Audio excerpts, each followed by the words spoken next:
Imagine this. You're standing at the precipice of your own self-worth, observing the world through a veil of wisdom and strength.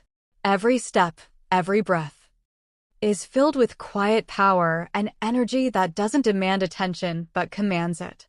This is the essence of a woman who has learned to let go, not of love, but of the need to be validated by it. There's a depth to her that cannot be grasped by mere surface glances, an invisible force field built not from ego, but from the raw authenticity of the soul. A force that transcends the need for approval, the hunger for affection, and the relentless chase for validation. She moves through the world not with the desperate grasp of someone in search of completion, but with the quiet knowing that she is already whole. There is a peculiar magnetism to her. An energy that draws people in not because she is playing games, but because she no longer needs to. There is no pleading, no chasing, no begging for someone to see her worth. She is the embodiment of what Carl Jung called individuation, the integration of all aspects of herself, even the darker, hidden parts, into a complete whole. In this powerful wholeness, she becomes irresistible, not because she is perfect, but because she has accepted her own imperfection. Her beauty is not in her outward perfection, but in her acceptance of her inherent flaws and strengths, her ability to stand fully in her own light and shadow. There is a moment when a woman embraces her own being, her worth, her truth, that those around her begin to feel something they cannot articulate, an invisible pull, a magnetic force.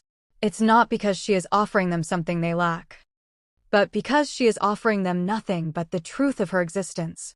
She is no longer an object of desire to be possessed, but a presence to be experienced. And this is where the complexity begins. The more she detaches from the need for validation, the more she becomes unforgettable. There is a deep psychological truth in the way men remember her often. They can't quite explain it. They might try to dismiss it, to move on, to find someone more available, more desperate for their attention, more willing to bend to their desires.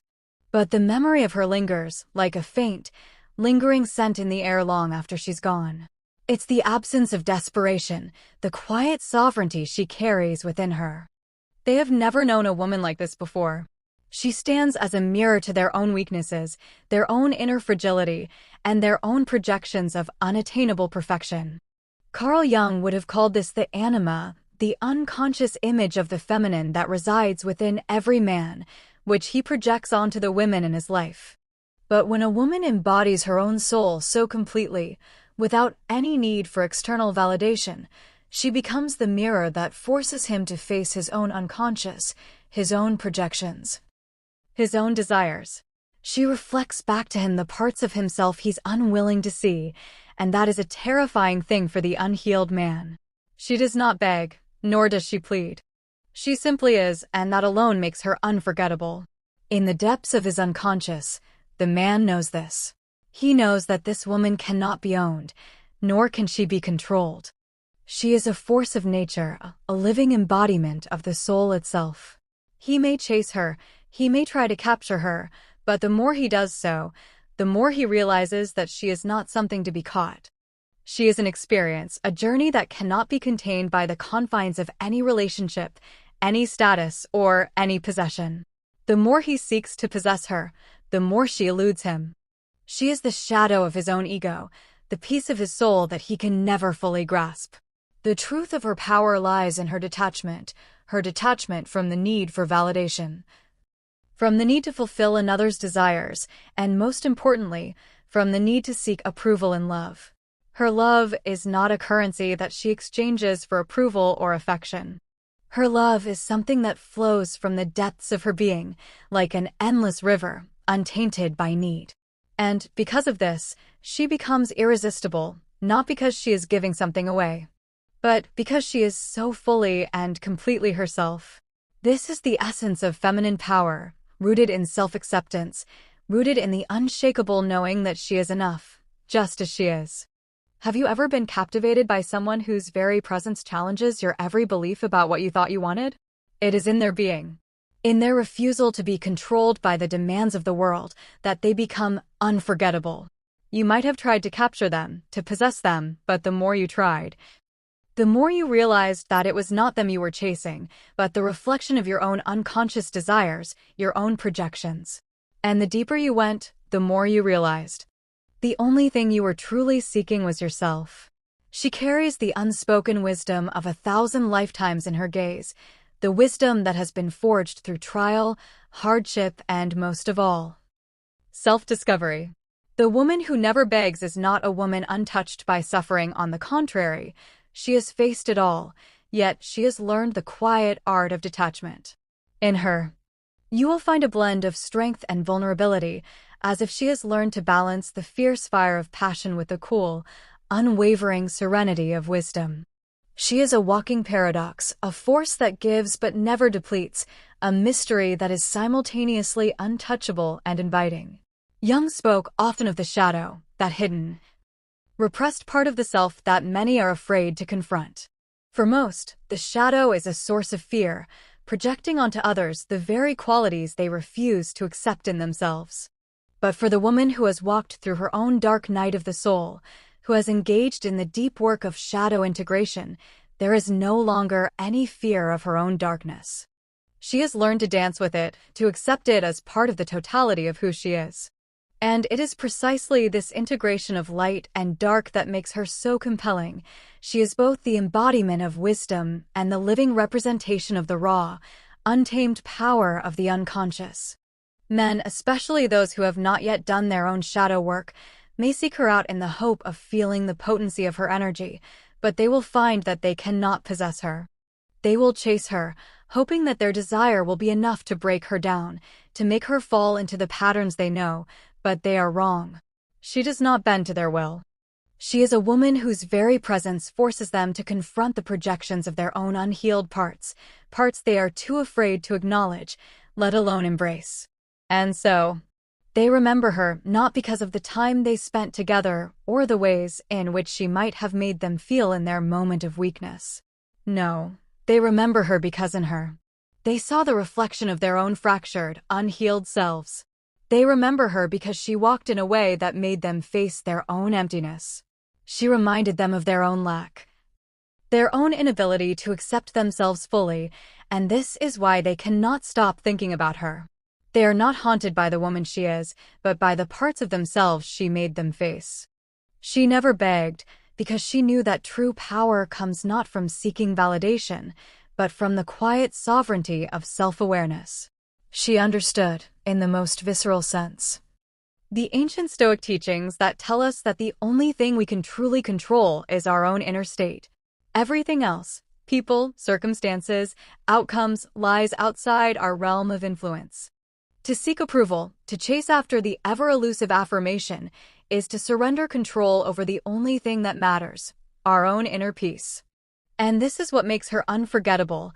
She has mastered the art of inner control, of self-possession, of self-love that does not rely on the approval of others. This concept, self-possession, can seem foreign to many, particularly in the modern world where everything from social media likes to romantic attention is seen as a marker of worth. We have been conditioned to measure our value by the ways in which we are perceived by others, to build our identity around external validation. But the woman who never begs has transcended this conditioning. She knows that her value lies not in how others see her, but in how she sees herself. She is the creator of her own worth, the author of her own story, and she has written herself into existence with bold strokes of confidence and quiet grace. This kind of self-possession is magnetic in its own right. There is a subtle power that emanates from a woman who does not need anything from anyone. It is an energy that speaks of complete autonomy, of a soul that is whole and sovereign, free from the chains of dependence.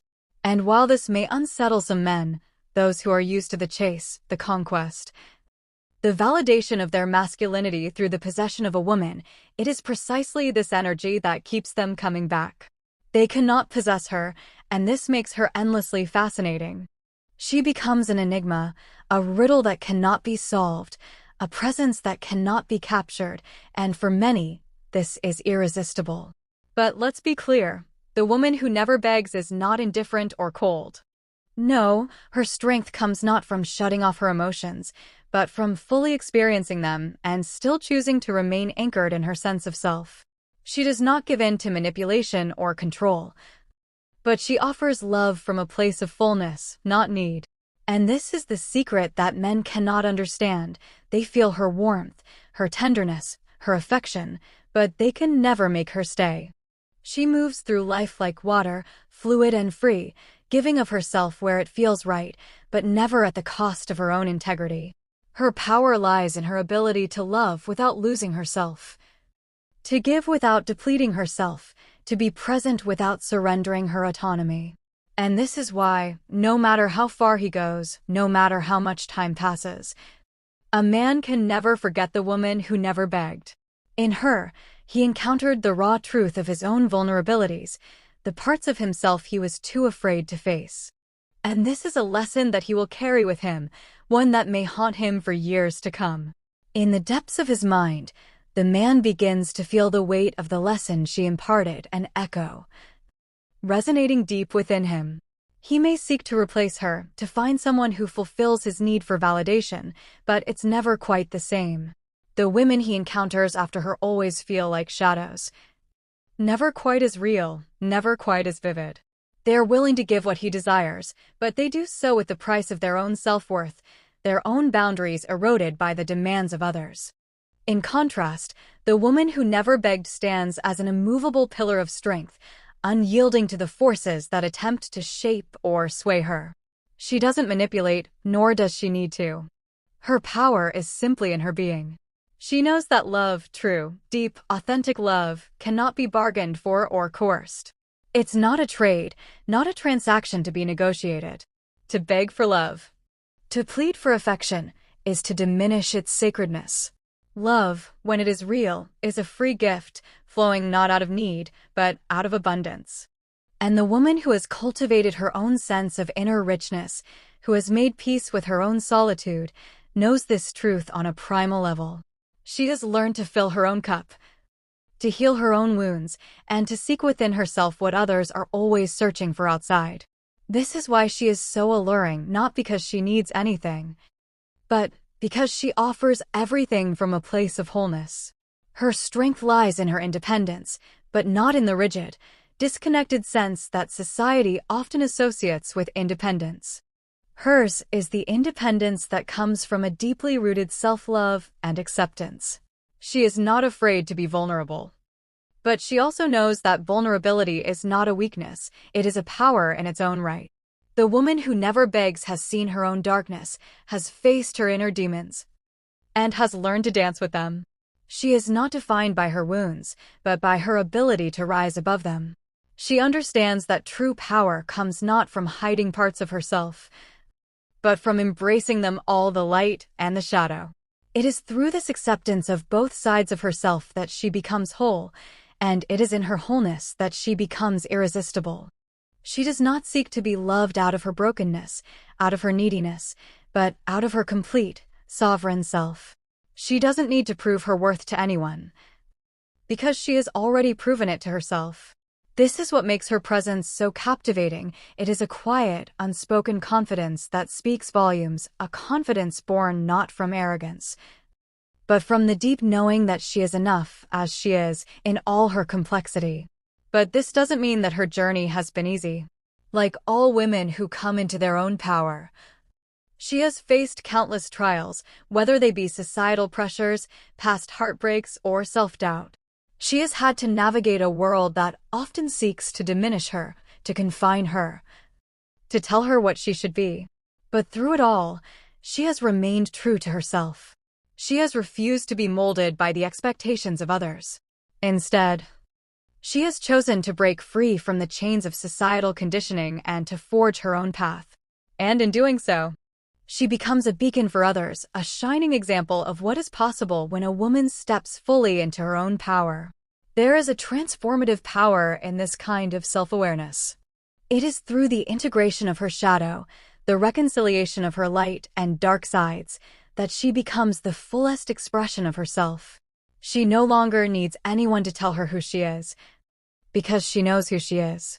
She is not defined by the roles others try to place on her, nor is she bound by the expectations of those around her.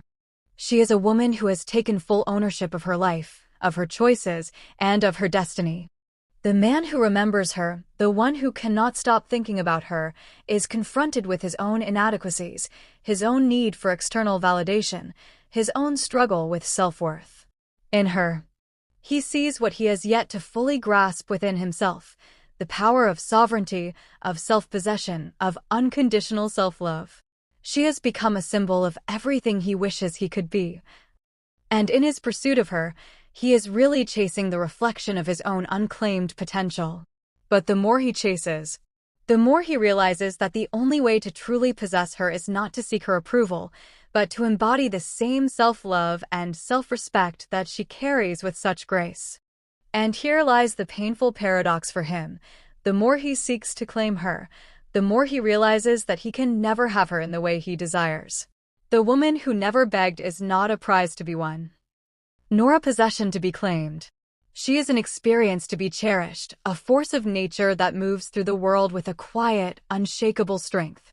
To be with her, he must first become the man who is worthy of her, not through efforts to control or manipulate her, but by doing the work on himself, by confronting his own shadows, by learning to stand as fully in his own truth as she does in hers.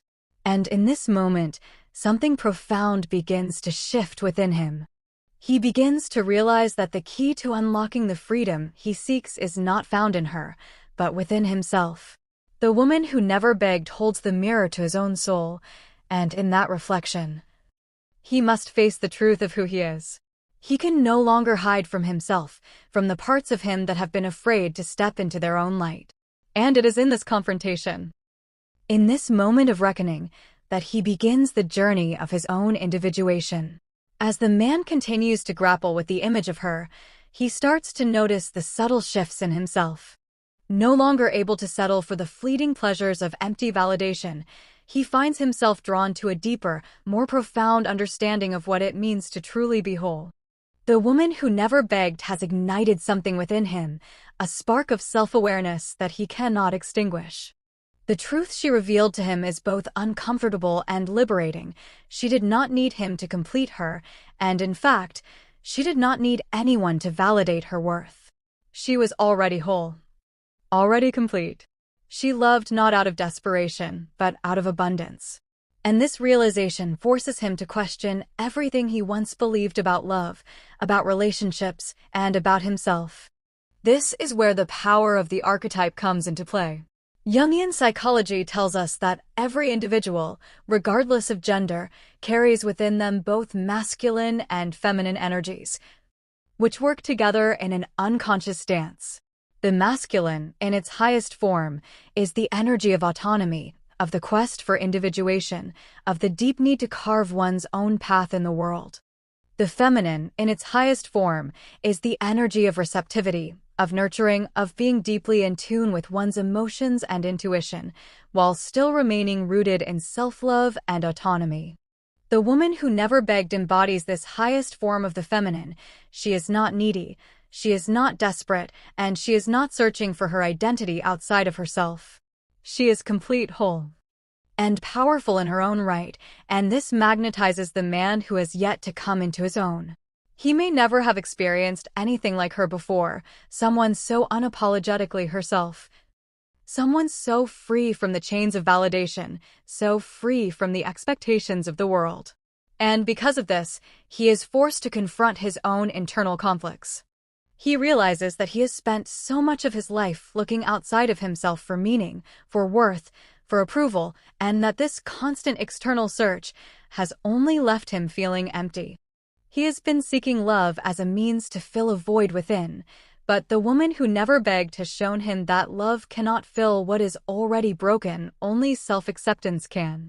This is the painful, yet necessary, step of the journey, the moment when the illusion of external validation falls away, and one must turn inward to face the truth of their own being.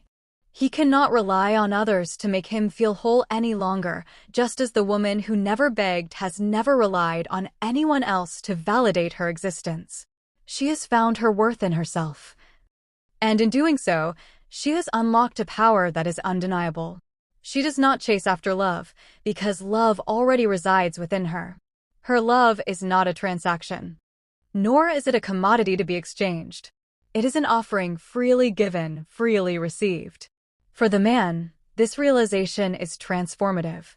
As he contemplates the depth of the lesson she has imparted, he begins to understand that true power, true sovereignty, does not lie in the ability to control others, to manipulate circumstances, or to receive external praise. True power comes from within. From the ability to stand in one's own truth, to love oneself fully and unconditionally, to be whole without the need for anyone else to complete you. It is a painful lesson, but one that he must learn in order to grow.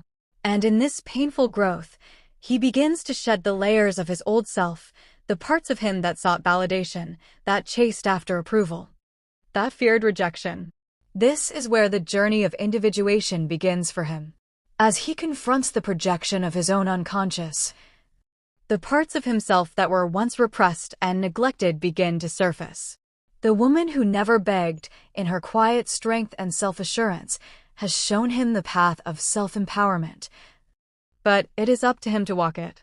He must integrate his own masculine and feminine energies to become whole in himself without needing anyone to validate his worth.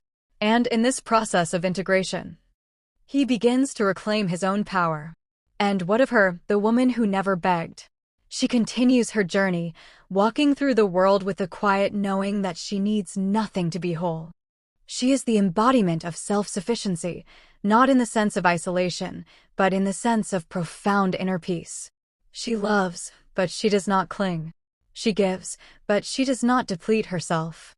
Her power lies in her complete surrender to her own being.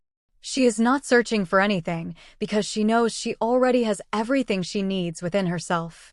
This is the true essence of feminine power, the power of sovereignty, of inner peace, of radical self-acceptance. She does not beg, because she knows that she is already enough. She does not chase, because she understands that love cannot be forced. It must come naturally, as an expression of self-love, not need. She moves through the world with quiet grace, touching the lives of those around her, but never giving more of herself than she can afford. She is a force of nature, not to be controlled, not to be possessed. She is free. The man who remembers her understands this now. His pursuit of her was not about her, but about himself. He was chasing the reflection of his own unhealed parts, the parts that were still seeking outside approval. And as he grows, as he learns to embrace his own shadow and step into his own power, he realizes that the woman who never begged was never the object of his desire.